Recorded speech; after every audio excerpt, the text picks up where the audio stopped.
Hello விவாஸ், நான் இன்றைக்கி மீன் குழம்பு செய்ய போகிறேன். கண்ட மீன் எடுத்துன்னு வந்திருக்கேன். சுத்தம் பண்ணி ஒரு தட்டில் வச்சுருக்கேன். அதுக்கு தேவையான வெரைட்டியை இதோ வெங்காயம், தக்காளி, பூண்டு, கருவேப்பிலை எல்லாத்தையும் வச்சுருக்கேன். வாங்க செய்முறைக்கு போகலாம். நல்லா வதக்கணும். கிரேவி ஆகிற டைமுக்கு வரைக்கும் நல்லா வதக்கணும். இப்போ தேவையான அளவு புளி ஊற வச்சுருக்கேன். அதை கரைச்சி எடுத்துக்கிறேன்.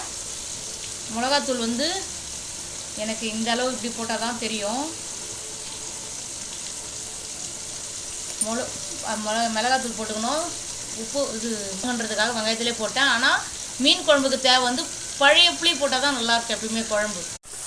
இந்த வெங்காயம், தக்காளி, பூண்டு இது எல்லாமே வதங்கினதுக்கப்புறமா இந்த புளி கரைச்சல் இருக்கு இல்லையா, அதை அப்படியே எடுத்து அதில் ஊற்றிட்டு இன்னும் நல்லா ஸ்டிர் பண்ணி விடணும்.